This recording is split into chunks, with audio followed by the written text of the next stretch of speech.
Muy buenos días a todos. Bienvenidos a una nueva edición de nuestro canal de entrevistas denominado Eutrapelia. En este canal de entrevistas con mi colega Nicolás Martínez realizamos desde hace varios años entrevistas a investigadores, historiadores, diseñadores, jugadores, antropólogos, arqueólogos, filósofos, dedicados desde diferentes perspectivas al estudio del juego. El juego, el videojuego, los juegos tradicionales.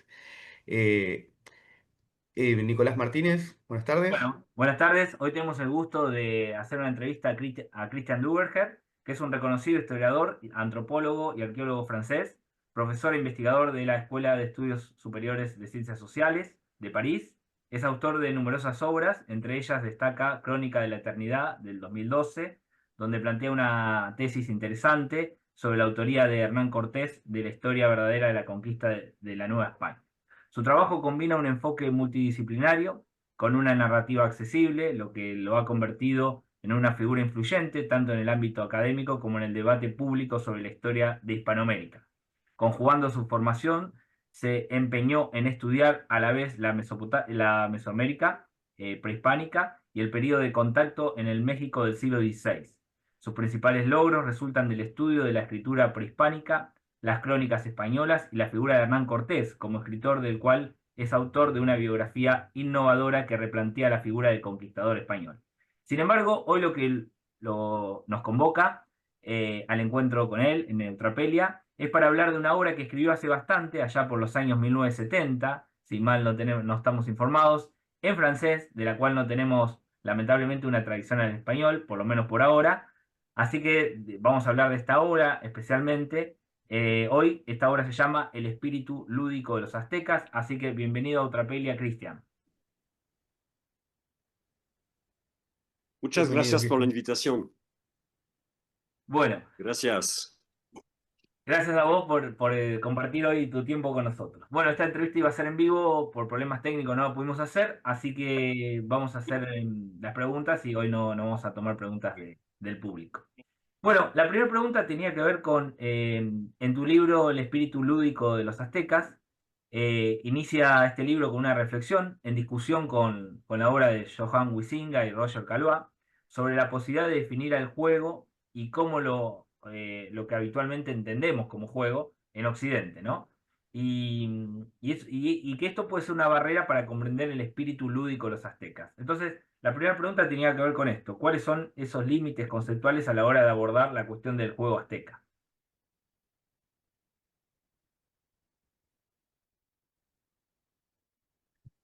El problema del juego en el mundo occidental es que corresponde a básicamente cuatro campos. Uno es el deseo de llegar hasta el vértigo, y entonces eso incluye desde el columpio hasta las montañas brutas y también la droga, etcétera. Y otro tipo de juego es el juego de competición, las olimpiadas, los campeonatos, etcétera, y que son juegos de concurrencia. Y y hay otros juegos que son que corresponde al teatro, que son la mímesis, que es la idea de jugar un papel que no es el del actor, sino otro personaje. Y evidentemente hay otro tipo de juegos que son el juego con la suerte. Y finalmente todas esas categorías no existen en sí en el mundo prehispánico. Entonces puedo explicar por qué. Y es un mundo absolutamente predestinado. Los individuos no son individuos como en la sociedad occidental, que nos viene de los griegos y los romanos, son individuos que tienen un lugar asignado en la sociedad a través de un sistema de predestinación al momento del nacimiento. No exactamente del nacimiento, pero del bautismo, ¿no? Hay un momento donde se impone un nombre que va a ser un nombre social, que va a ser una fecha calendárica, como 2 caña o 3 flor, etc. Es una combinación de una cifra y de un símbolo, uno de los 20 símbolos del calendario.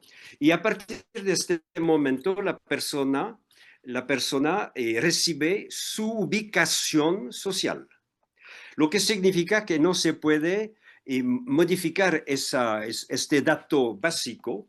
Entonces, todos los juegos occidentales no tendrían sentido realmente en el mundo prehispánico. Eso es un problema. Pero vamos a ver que finalmente hay cosas que son parecidas, ¿no?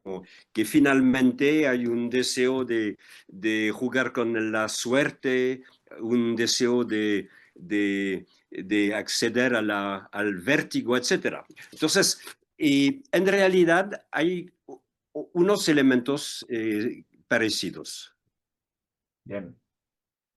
La otra pregunta tenía que ver justamente, si bien abordás y describís diversos juegos como danzas, fiestas y justas sangrientas, reconocés la importancia que tuvieron dos juegos particularmente. Uno es el Patoli, ahora vamos a mostrar alguna imagen de ese juego como juego de suerte, y otro el Tachi, el juego de pelota, ¿no? En el universo lúdico Sí. azteca.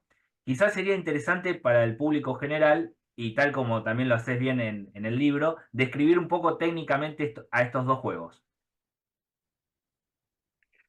El Patolí se ha presentado, ha sido percibido por los primeros cronistas como un juego de azar, con un juego de suerte. Y había apuestas, entonces eso parecía semejante a los juegos de azar del mundo occidental o del viejo mundo. Pero en realidad, y no es exactamente la cosa, es evidentemente, quizá nos adelantamos, pero unos observadores llegaron a la idea que es un juego parecido al parchís o al parchisi de la India, que aparentemente nos llegó desde la India hasta Europa. Pero no sé si es pertinente ver este tipo de semejanza. Lo importante del juego de Patolí es que se juega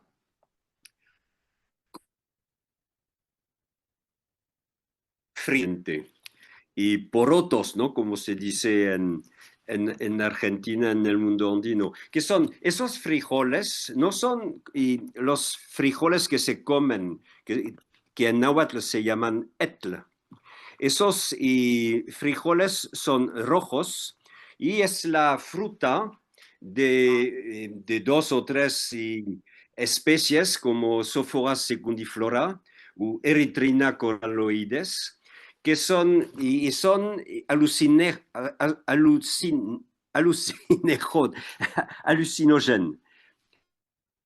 Y entonces, visiones y en este sentido, el patolí, que es el nombre del juego que vemos en la pantalla, el patolí es en realidad el nombre de este frijol alucinejo, alucinógeno, no sé Alucinógeno. por qué no lo puedo. No pasa nada, no pasa nada. Eso es, me faltaba el acento. Y eso tiene una relación con finalmente el deseo de tener una visión, de tener una visión del futuro. Creo que lo que no se puede cambiar es lo que se hizo al momento del nacimiento. Pero la pregunta que tenían los hombres de la época era, ¿cuál va a ser mi futuro? Entonces, podríamos considerar que este juego no es un juego de azar, un juego de suerte como en el mundo occidental, era más bien una especie de cuestionamiento del futuro. Esto es para el Patolí. En cuanto al otro juego conocido como tal en el mundo prehispánico, es el juego de pelota. Y el juego de En realidad, Tlachtli significa lo que se... La traducción de Tlachtli es espectáculo. Y el lugar donde se juega el juego de pelota se llama Tlaxco. La cancha de juego se llama Tlaxco. En la pantalla vemos un anillo que estaba en el lado de la cancha. Esa cancha era una especie de cancha longitudinal de como 100 metros de largo y 30 metros de ancho. Y al final de la cancha había dos zonas perpendiculares, lo que a veces en forma de I mayúscula, más o menos. Y es en realidad una representación cosmogónica. Eso se ve el Tlaxco de Chichén Itzá en el sureste de México y se ve como las paredes son verticales. Pero lo que se nota en la pantalla, en la imagen, es que abajo de la pared vertical existe un talud. Y este talud servía para el rebote de la pelota. Y aquí hay que entrar en la cosa más importante del juego, que es la pelota. La pelota es una pelota de caucho, lo que en náhuatl se llama olín, lo que significa movimiento, y en el mexicano de hoy se llama hule, ¿no? Pero es el caucho, que es un producto vegetal de un árbol del lugar, del EVA, pero de otros árboles como Castilla elástica, que es semejante al EVA brasileño. Y eso en la pantalla se ve efectivamente una ofrenda de bola de olín. El caucho se llama movimiento por el rebote de la pelota. Pero lo importante es que la pelota tiene un rebote, un segundo rebote, un tercer rebote, y al final se para el movimiento, desaparece el movimiento. Y aquí es el espíritu del juego de pelota. Y la idea es que en la naturaleza, en el cosmos, el movimiento que da vida al mundo se agota. Este movimiento finalmente, poco a poco, desaparece. Y el papel de los hombres es mantener la dinámica cósmica, la dinámica celeste, y finalmente el juego de pelota, la cancha es una representación, y los equipos que lanzar la pelota del otro lado y los que recuperan la pelota la lanzan del otro lado para mantener este movimiento cósmico. Básicamente eso no tiene nada que ver con un deporte, hay que decirlo, sino más bien con un rito cosmogónico para mantener el movimiento. Y por eso la pelota se llama olín, lo que significa movimiento. Te queríamos hacer una consulta muy asociada también a esto que nos comentabas, que es que en tu libro vos digamos, desarrollás un trabajo sobre tres grandes símbolos, digamos, de la cosmogonía azteca, que se evocan tanto en los juegos como en el calendario y que también tienen relación con la divinidad, que son el conejo, la flor y el movimiento. Y al mismo tiempo vos planteas de alguna manera que estos símbolos evocan algunos juegos que están bien vistos y otros que no estarían que no tendrían la misma valoración. Sí, hay tres signos que corresponden al juego y los signos son símbolos que permiten la escritura. Hay que entender que los símbolos no son dibujitos de niños, son conceptos. En realidad, el glifo permite describir y lo que escribe la connotación lúdica son efectivamente el signo de la flor, que se llama Xochitl en náhuatl, el glifo del movimiento, que es el olín, del cual acabamos de hablar, y el otro es el conejo, que está en relación con la ebriedad, y podríamos agregar la cifra 5, que se considera como la cifra de la transgresión. El 4, que corresponde a las 4 direcciones del universo, es la cifra de la estabilidad. Todo lo que viene por 4 es muy estable. Y el 5 es lo que deshace la estabilidad del mundo. Por eso había una relación entre el 5 y la ebriedad. Por ejemplo, era correcto tomar 4 copas de pulque o de loctli, de la bebida alcohólica de los aztecas.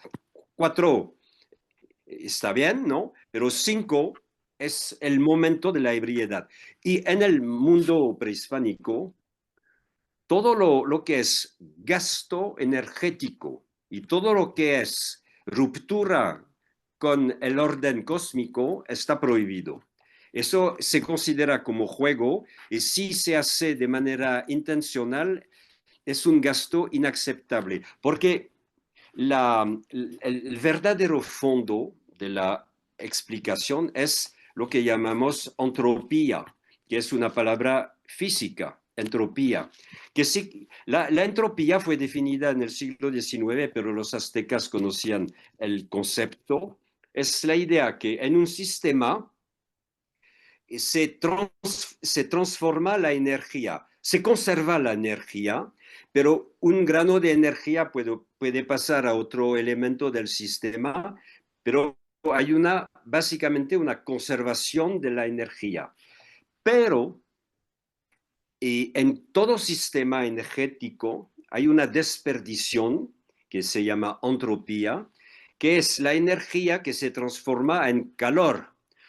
La energía que se transforma en calor es una energía perdida para el sistema, para el funcionamiento del sistema. Entonces, en el mundo prehispánico, hablo de los aztecas, pero podríamos hablar de todos los pueblos y prehispánicos de América. La idea muy anclada en la mente de los habitantes era que había que conservar la energía, no había que gastarla en cosas inútiles. Entonces, el uso de la energía del cuerpo humano, por ejemplo, tiene que ser dedicada a un uso social. Entonces, el uso recreativo que corresponde, de la energía que correspondería al juego, por ejemplo, el deporte o en el jogging o en las carreras, etcétera, era absolutamente prohibido por gasto inesencial.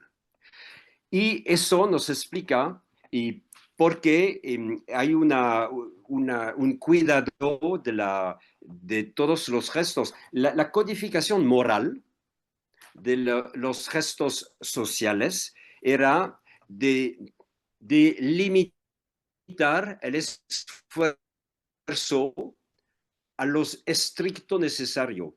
No hay que gesticular, no hay que hablar fuerte, hay que hablar lo normal para la comprensión, hay que hacer un gesto normal y, y por eso vamos a encontrar en la categoría de los actos prohibidos todos los actos en relación con los gastos inútiles y con la ruptura del orden cósmico, del orden social. Por ejemplo, un borracho va a gritar, va a hacer gestos y así incomprensibles, etcétera.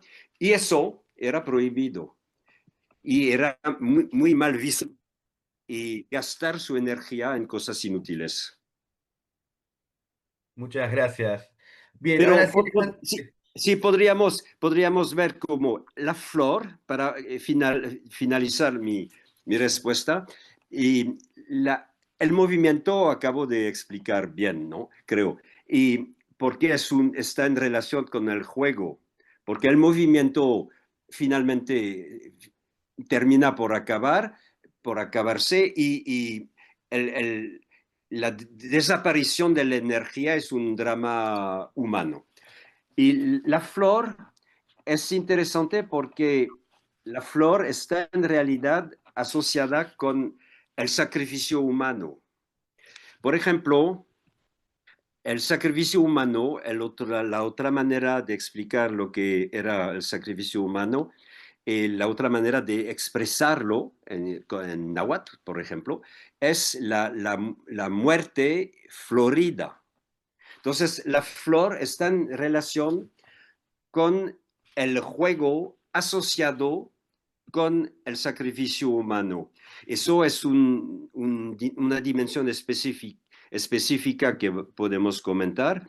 Y finalmente, la ebriedad, el signo del conejo, es en relación con el consumo de bebidas alcohólicas y también unas drogas que perturban el cerebro y por eso hay un signo particular, pero hay que considerar que el conejo es un signo de los agricultores. En realidad representa el sur en la cosmovisión mesoamericana y es el mundo de los agricultores. Entonces hay una especie de relación entre la ebriedad que viene del alcohol que se toma, que viene del agave, es el jugo del agave que fermenta y ayudado por unas plantas, ¿no? Y este octli o pulque era básicamente la bebida alcohólica que se consumía y finalmente, de una cierta manera, eso nos da a entender que había más ebriedad entre los agricultores que estaban cerca de los agaves que en las ciudades donde era un poco menos fácil acceder a esa bebida, independientemente de las fiestas. Porque durante las fiestas, que son oficiales, había lugares autorizados para el consumo de pulque, pero solamente 4 copas. A las 5 era prohibido. Entonces los sacerdotes estaban checando. El número Entonces, de, perdón, el número perdón, de te desequilibrio. interrumpí. Claro, el A número ver, de desequilibrio. ¿qué? El número de desequilibrio, ¿no? El 5. Se perdió el sonido. Decía que. A ver. Es que era el número que evoca el Ah, desequilibrio, ¿qué? A ver, apenas regresó el sonido. que era el número que evoca el desequilibrio, justamente el 5. Sí, eso, el 5 es la ebriedad. Bien, vinculado con esto último, justamente era la siguiente pregunta, que tenía que ver con precisamente con el sacrificio, ¿no? En el libro comentaba Nicolás, que publicaste, explorás a fondo la intrincada relación entre el juego y el sacrificio humano en la cosmovisión azteca. Si bien para los occidentales podría percibirse el juego como una actividad gratuita y de esparcimiento y el sacrificio como un acto de violencia, explicás en el libro que para los aztecas existía una coherencia profunda entre estas prácticas. La pregunta entonces sería, ¿de qué manera se articula el juego con el sacrificio humano? Para explicar cómo se articula el juego con el sacrificio humano, hay que explicar un poco el sentido del sacrificio humano en el mundo prehispánico. Este sacrificio que conocemos entre los aztecas y los mesoamericanos existía en cualquier parte, en Norteamérica, en el mundo andino, y prácticamente con la misma intensidad, ¿no? Y, y pero la diferencia es que para el mundo mesoamericano tenemos muchos datos que nos permiten entender. Básicamente la idea es la siguiente. El hombre vive con una cantidad X de energía. Esa energía tiene un nombre en náhuatl, es el tonali. Tonali, tona es una raíz que se relaciona con el calor. Y entonces nosotros más o menos conocemos eso como el alma, ¿no?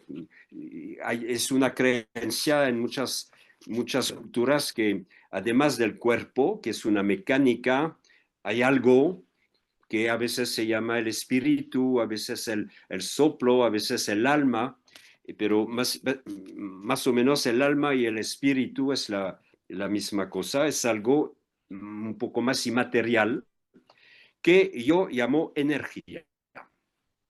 Entonces el hombre vive por su energía íntima, interna. Al momento de la muerte, esa energía, hay una energía sobrante, ¿no? Y porque la cantidad para vivir es mucho más importante que lo que necesitamos. En realidad, al final de la vida, hay una posibilidad de recuperar la energía remanente. Entonces, eso es la idea del sacrificio. Si se interrumpe el ciclo de la vida, la energía del hombre no tiene necesidad para el hombre, pero el sacrificio va a ser la recuperación de la energía del individuo y va a corresponder a una socialización de la energía. Entonces es una transferencia de la energía de un hombre, de un individuo, a una aportación energética a la sociedad. Por eso es un rito y prácticamente siempre es lo mismo. La mayoría de los cautivos son soldados, son militares que disputaron unos encuentros que no son realmente guerras, pero que son enfrentamientos.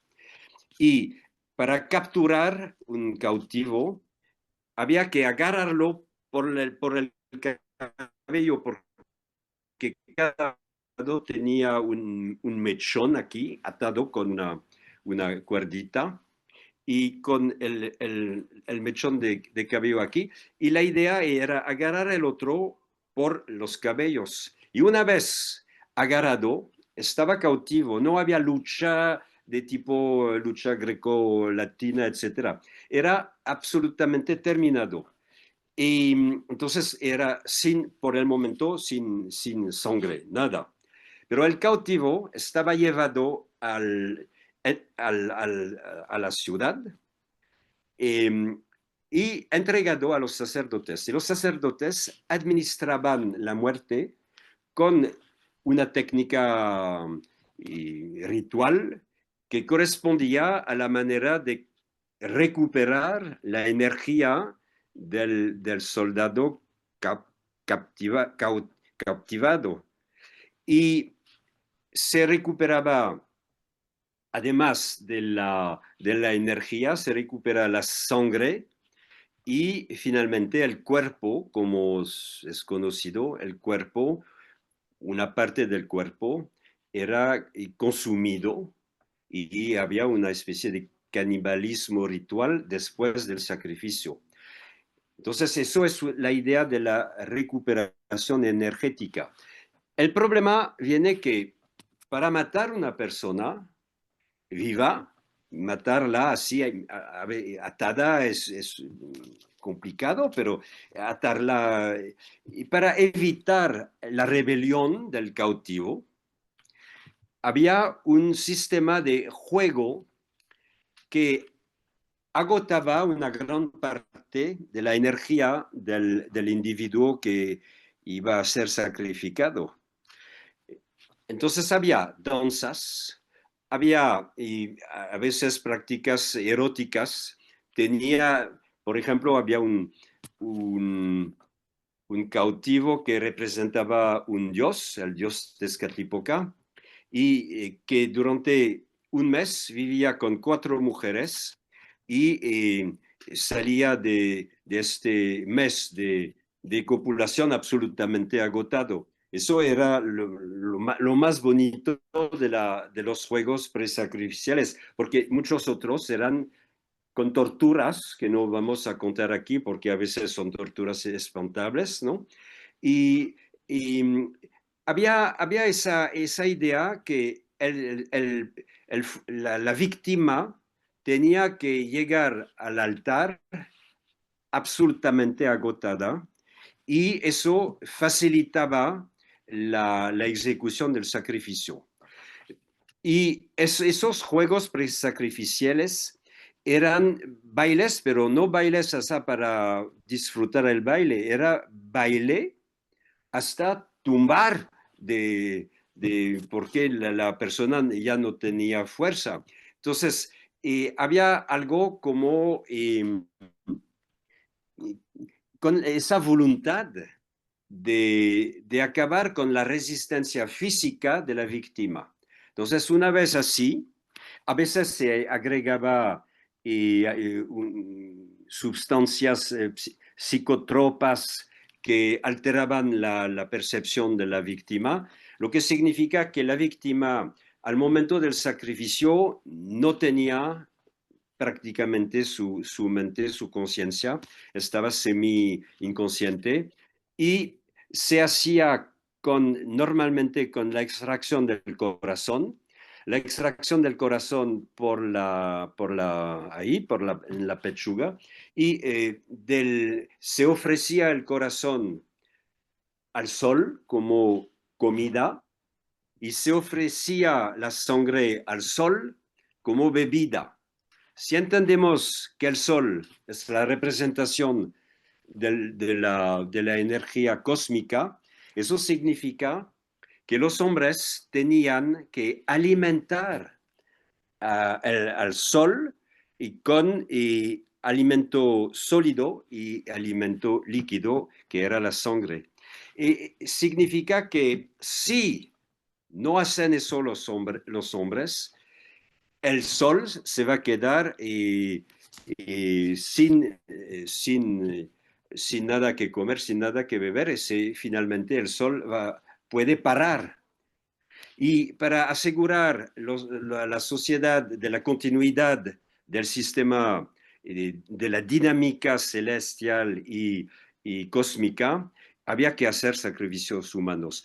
Entonces, el juego, que es una desperdición energética, está tolerada en este momento porque el sacrificio en sí mismo va a liberar mucho más energía, porque queda, a pesar del cansancio de la víctima, quedaba mucha energía que venía liberada al momento del sacrificio.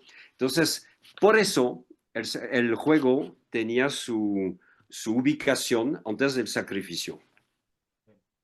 Muchísimas gracias.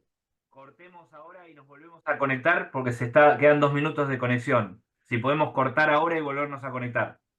Perfecto. Muy bien. Muy bien. En el mismo enlace. Gracias, Cristian, disculpe. Otro que te queríamos preguntar, que lo comentaste al pasar, uno de los pioneros de la antropología, Edward Burner Taylor, escribió en 1879 que el patoli podría vincularse con el juego indio Parchisi, ¿no? ¿Qué sabemos al día de hoy de esas vinculaciones? ¿Te parecen más bien coincidencias históricas en el desarrollo del juego de manera independiente, tanto en el nuevo como en el viejo mundo? ¿O pensás que puede haber una influencia? En la verdad no sé, pero por intuición y por práctica, no soy difusionista. El difusionismo fue una teoría del siglo XIX que finalmente se relaciona de una cierta manera con el colonialismo. Y el difusionismo dice que una cosa está inventada en un lugar y luego viaja y está transmitida y llega a otro país, otro continente, etc. Pero finalmente hay algo que no me conviene como antropólogo, porque dediqué mi vida a la antropología y a la antropología del mundo prehispánico, del mundo americano prehispánico, precisamente porque la manera de concebir el mundo era otra que la del viejo mundo. Entonces, mi vida tiene su sentido por esa atracción que tuve por un mundo que pensaba de otra manera que el viejo mundo. Entonces, todas las ideas que debajo de la presentación de unos elementos a veces incomparables, pero todas esas ideas que nos dicen, eso viene de un punto y llegó en otro punto, y no me convienen porque uno, creo que es la libertad de los pueblos es una realidad y cada pueblo tiene la libertad de inventar su representación cosmogónica. Y los chinos tuvieron una manera de concebir el mundo, los de la India tuvieron su manera de concebir el mundo. En Europa se adaptó una parte de la perspectiva de la India, pero con una modificación que viene de los griegos y de los romanos.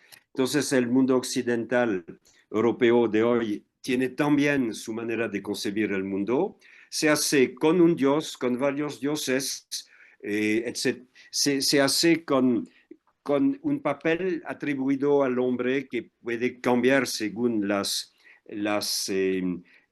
culturas, se hace con una estratigrafía social que puede cambiar. En el mundo de la India es muy estratificado, en el mundo occidental hay mucho más competencia posible, etcétera. Entonces, y yo no veo por qué yo aceptaría que el mundo prehispánico no tendría su especificidad. Y todas mis obras, todos mis libros cuentan eso, que finalmente no se puede hacer la comparación porque es diferente. Entonces, a mí me gustaría conservar un mundo mesoamericano diferente y también el mundo andino diferente. Pues hay digo, diferente del mundo occidental, porque entre el mundo andino, el mundo mexicano, el mundo norteamericano hay muchas semejanzas, es el mismo mundo, pero el mundo prehispánico, el mundo americano, amerindio, prehispánico, tiene su unidad y tiene su manera de concebir el cosmos. Su manera de concebir el cosmos es que finalmente, voy a sorprender probablemente, pero finalmente es el hombre el creador del mundo. Es un mundo antropocéntrico. Y el hombre tiene su responsabilidad, no solamente en la creación del mundo, pero en la perpetuación del mundo. Lo que es muy diferente del viejo mundo, donde la creación siempre es hecha por un dios o varios dioses, que son los creadores. Eso viene con una cierta forma de misterio y eso genera preguntas del hombre que quiere entender el funcionamiento del cosmos y del mundo. Y en el mundo prehispánico estamos en otro sistema. Realmente hay dioses, pero todos los dioses fracasaron. Todos los mitos del mundo mesoamericano cuentan el fracaso de los dioses. Es el mito de los cuatro soles. A veces puede decir algo a los que nos escuchan, ¿no? Pero el mito de los cuatro soles dice que en primer lugar hubo un sol que terminó, que se llama de jaguar, que terminó en las tinieblas, ¿no? Y porque el sol no se levantó, entonces con el frío de la noche todos los hombres murieron. Y luego hubo una inundación donde se ahogaron todos los hombres. Y luego hubo una erupción volcánica, que es el sol de fuego, y murieron todos los hombres. Y otro, hay un sol de viento, que es una especie de ciclón que acabó con todos los hombres. Entonces, pero esos soles eran creados por cuatro dioses. Y finalmente no llegaron a crear un mundo habitable de manera permanente, estable, con estabilidad. Entonces, el quinto sol del mito es el sol que corresponde a la creación de los hombres. Los hombres dicen, bueno, hicimos 4 intentos, los 4 fracasaron, ya, terminamos, nos vamos a encargar de nuestro propio destino y vamos a crear el mundo y a mantenerlo. Por eso, la responsabilidad de los humanos es mucho más importante en el mundo prehispánico que en el viejo mundo, porque de toda manera, como Dios ha creado el mundo, cada mañana tendremos el sol. En el continente americano e indígena, y eso no es una certeza. La certeza es que si no hacen su trabajo ritual, cosmogónico, el sol puede no levantarse en la mañana. Eso es la gran diferencia. Entonces, para regresar a la cuestión del parchís, creo que realmente es una especie de coincidencia que no es totalmente una coincidencia, en este sentido de que las 4 direcciones, ¿qué vemos en el patolí azteca, por ejemplo? Un aspa, que a veces vemos como una cruz romana, a veces como una aspa de una cruz de San Andrés, y esas son las 4 dimensiones. En el parchís, que todavía se conoce en España, no sé si se utiliza en Argentina, pero en el parchís es la misma cosa. Son ejes que se entrecruzan y son los 4 ejes de las 4 direcciones del mundo. Eso es una especie de universalidad de la organización cósmica. En el mundo prehispánico es más complejo porque se sobreponen a esos 4 ejes otras divisiones por 2. Por ejemplo, hay una parte del universo que es femenino, que femenina, la otra parte es masculina. Hay un lugar del frío que es abajo, el lugar del calor que está arriba, etc. Pero básicamente encontramos esos 4 dimensiones del cosmos. Y el hecho de que hay casillas, etcétera, que sean 52, creo que en realidad del lado, hice el estudio del lado del parchís inicial, y hay 65 casillas, y en el juego mexicano y prehispánico hay 52, que corresponde al número de los años del calendario, del ciclo azteca, que es 52 años solares, que corresponde a un fin de ciclo. Entonces, creo que la semejanza es mínima, queda en los 4 ejes del mundo, las 4 direcciones del mundo. Claro, bien, clarísimo, sí, sí. Eh, la siguiente pregunta, algo ya hemos comentado, porque en tu libro manifestás muy elocuentemente que, te cito, una sociedad se proyecta en los juegos que genera, y a diferencia de la cultura griega que valora la individualidad y la competición, digamos, el agón, en la sociedad azteca no existe el concepto de individuo, sino de solo destinos, como bien explicabas hace un ratito. ¿Cómo los juegos utilizados, los que hemos nombrado, podían permitir conocer algo de estos destinos? ¿Qué significaba ganar en el Patoli o perder en el juego de pelota? En un sistema donde cada uno conoce su destino, su inscripción social en el marco de la vida social, y no es muy pertinente jugar con este destino. Pero como todo sistema, hay manera de escapar. Y en el caso del Patolí, eso seguramente va a sorprender los que nos escuchan. Lo que estaba en juego era la libertad de un individuo de aceptar o no su destino. Y eso es muy documentado. En el Patolí lo que se jugaba es que a mí no me gusta el destino que me impuso la sociedad. Por ejemplo, me estoy predestinado por ser agricultor y no me gusta trabajar mi milpa. mi campo de cultivo.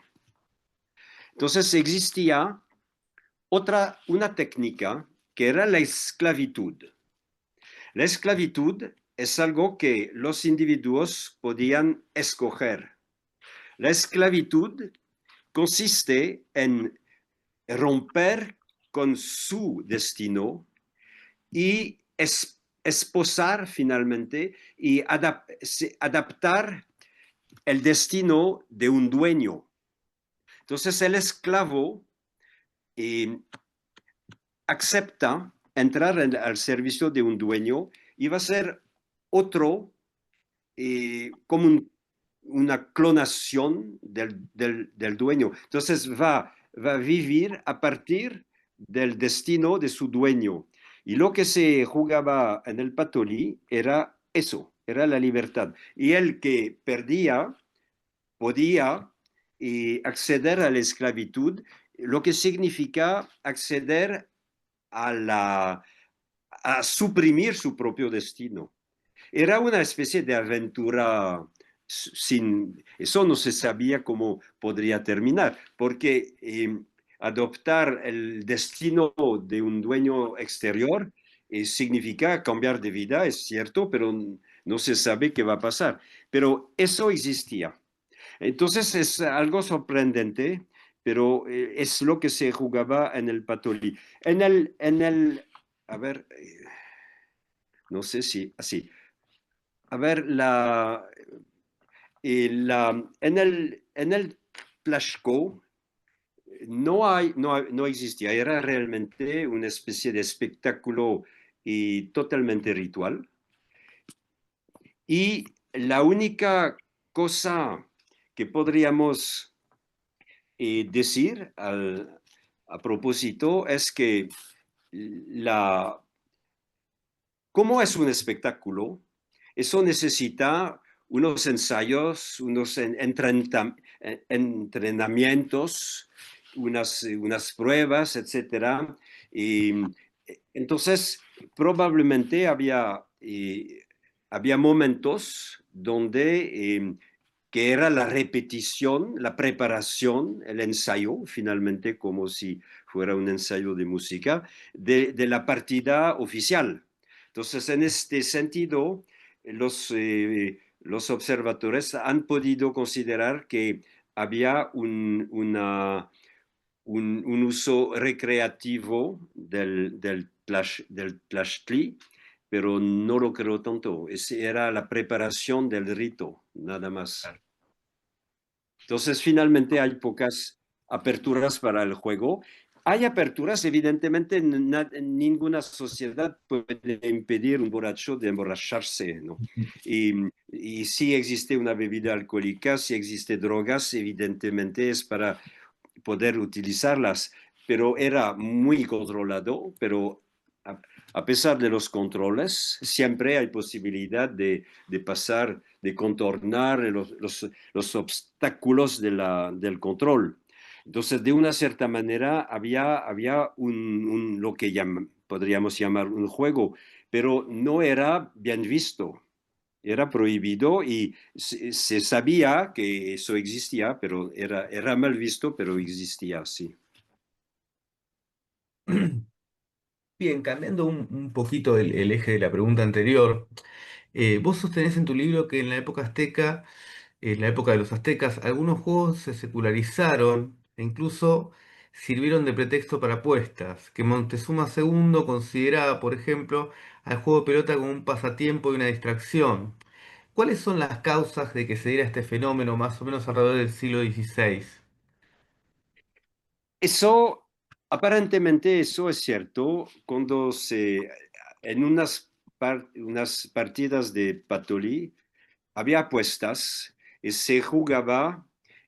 y se jugaba un monto de un colar de jade, una monta de algodón, etc. De veras, creo que fue un malentendido, porque si un señor que tiene un destino, por ejemplo, tres flor, no le gusta su destino, decide jugar su vida al Patolí. Y en realidad, cuando un dibujo representa una monta y cuentas de jade que representa la riqueza, significa que este señor está capaz de abandonar su ex riqueza que corresponde a su ex destino para entrar en otra vida con otro destino. Entonces creo que es más bien la representación del abandono de la vida anterior, de las riquezas y anteriores. En el cristianismo hay algo un poco comparable, ¿no? Cuando Cristo dice a sus discípulos, los que quieren seguirme tienen que abandonar sus riquezas y hasta sus esposas, lo que es muy discutible, pero es algo que ya existe en otros contextos, hasta en el mundo occidental. Pero creo que las apuestas no son realmente comparables a las apuestas que hacemos con los caballos, el resultado de la partida de fútbol, etcétera. Eso no tiene nada que ver. La representación de los jugadores de Patolí con sus riquezas no es una apuesta, es el símbolo del abandono de la vida. Significa estoy capaz de abandonar mi vida anterior con las riquezas que existían. O Eso sea que sería mi lectura. Sería mi lectura. la apuesta no comporta necesariamente un proceso de secularización. Tiene un uso La perfectamente sagrado, digamos. secularización, creo que la secularización la tenemos un poco en el Clashco, pero sería más bien como el entrenamiento de un jugador, ¿no? Para poder jugar bien, porque se jugaba con la parte posterior del cuerpo, no se tocaba la pelota con la mano, entonces había que a veces hay reglas que dicen que se podía utilizar el codo, pero o si no la parte trasera del cuerpo. Entonces, y había probablemente que tener desarrollar la habilidad para poder ser un buen jugador de Tlachtli. Y entonces hay una parte de preparación que ha podido ser considerado como una, una secularización, pero no creo realmente que el Tlaxco puede ser comparado con un partido de fútbol, no, de ninguna manera, es muy diferente. Claro. Bien. Tenemos entonces una última pregunta, que es una pregunta que nosotros le realizamos a todos los entrevistados. En algún momento tenemos pensado hacer alguna compilación en las respuestas a esta pregunta, que es, ¿qué lugar considera que tiene el juego en la cultura actual frente a otras esferas como la literatura, el cine o el arte? Hoy, en nuestra sociedad, Sí, creo que seguimos siendo romanos y que finalmente no hubo tanto cambio desde los romanos y desde la época de los juegos del circo, porque finalmente al instante hablábamos de las partidas de fútbol, pero vemos que en el sistema del fútbol y es un poco un juego de los circos y que va hasta, de una cierta manera, hasta la muerte, porque lo que me fascina es que la partida de fútbol y es el pretexto al final, muchas veces es el pretexto por una lucha entre los partidarios del equipo A y los partidarios del equipo B. Se enfrentan y por un descontento que no puedo analizar realmente porque no soy muy apegado a este sistema, pero esa idea de que la partida, que es un enfrentamiento entre dos, dos, dos partes del mundo, finalmente se transforma en un enfrentamiento en dos bandas, los partidarios de fulano y los partidarios de sutano, Y eso me parece vamos a decir, muy arcaico, muy primitivo y muy ancestral. Y finalmente creo que como hijos de los romanos, estamos todavía en la época de los juegos del circo. Creo, yo lo veo así. Sí, sí. No, muy interesante la respuesta, sí. Bueno, Cristian, al no haber preguntas del chat en vivo, yo me animaría a hacerte una pregunta más que tiene que ver un poco con el estudio, el trabajo que hiciste del libro. Eh, porque esto lo escribiste en 1978, está publicado, ¿no? Sí, sí, sí. Hace mucho. Este libro tiene una historia. Bueno, adelante. Sí, fuera de su contenido, es el último libro que ha sido impreso. Cuando digo impreso es con una imprenta, con la prensa, ¿no? Ajá, Con la prensa, el cobre embutido, ¿no? Entonces, esa técnica fue la de Gutenberg, inventado a finales del siglo XV, y finalmente, porque se editó en Holanda, en una casa, una imprenta que recuperó la herencia de la imprenta de Gutenberg en los Países Bajos. Entonces, este es el último libro del mundo contemporáneo impreso realmente. Luego pasamos al offset, etcétera. Lo que significa que si tienes el libro y si tú pones pues lo tengo aquí, lo tengo aquí. Este libro, si tú haces eso con el dedo, tú vas a sentir que hay un volumen. Y eso es el último libro impreso. El antepenúltimo fue la antropología estructural de Lévi-Strauss.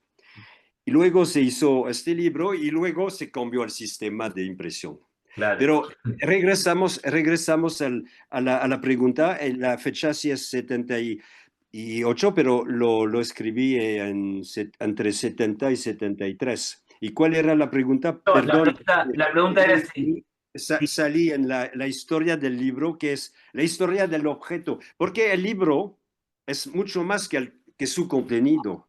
El objeto es un objeto, un libro es un objeto, y el objeto tiene su historia, su vida, etcétera. Claro. Entonces, ¿cuál era la pregunta La pregunta sobre? era si, no, si había algunos trabajos de la envergadura de tu obra sobre juegos indígenas en América, algún otro trabajo comparable al tuyo, o si hubo o luego de tu trabajo ha habido otros trabajos de semejante, porque documentación, ¿no? O sea, eh, extensa. Nosotros Ha sido uno de mis temas, eh, pero mi tema finalmente es demostrar que el mundo prehispánico y americano, amerindio, no funcionó nunca como el sistema occidental y que es un mundo específico. Y podemos utilizar como punto de vista el juego, claro, pero podemos partir de otro punto de vista como la mitología, la organización social, etcétera. Pero todos los puntos de vista nos llegan a la misma conclusión, que es un mundo específico, y por eso me interesa.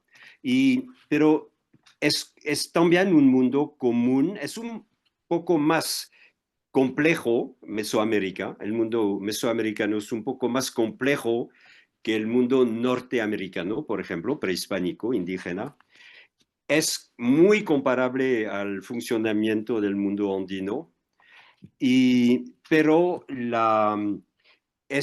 hay una comunidad entre todos esos mundos prehispánicos que comunicaban entre ellos. Había intercambios entre México, el mundo andino, etcétera. Es otro tema, pero significa que este mundo amerindio me interesa y considero que se puede tomar cualquier punto de vista y llegamos a la misma conclusión. Es interesante porque es diferente. Y podríamos terminar con eso. Creo que la importancia de la antropología cultural es eso. Eso nos explica que cada pueblo tiene su manera de pensarse, su manera de pensar el mundo, su manera de pensar su organización social, y es la diversidad que me interesa, como cualquier antropólogo, es la diversidad que interesa a los antropólogos. Y finalmente, eso fue mi vida, me interesé a la diversidad. Finalmente, como producto, porque nací en Francia y soy francés, hoy finalmente soy mexicano, pero porque después de 50 años de vida me siento mexicano y lo soy, de hecho, pero la verdad es que por haber nacido en Francia, eso no me impido interesarme en otra manera de concebir el mundo, concebir la vida y percibir los otros también, los demás. Esa visión de los otros es muy interesante. La diversidad y la alteridad, eso es el tema de mis investigaciones de toda la vida. Bueno, Cristian, me parece una entrevista excelente. Muchas gracias por el tiempo. Pues yo sé que allá es más tarde, tenemos una diferencia horaria importante, así que no te vamos a demorar Sí. más. Sí, te agradezco mucho. Yo la voy a subir inmediatamente en nuestro canal. Y bueno, te agradezco, perdón por no haber podido enganchar para salir en vivo. Así que bueno, pero bueno, que me Muy parece que, bien. Nicolás, Emiliano, muchas gracias. bueno, Muchísimas gracias, Gracias. Cristian. hasta Bueno, la agradecemos a las personas que vieron el video hasta el final, así que nos estaremos viendo el mes próximo nuevamente con una entrevista de Ultrapelia. Un saludo a todos. próxima.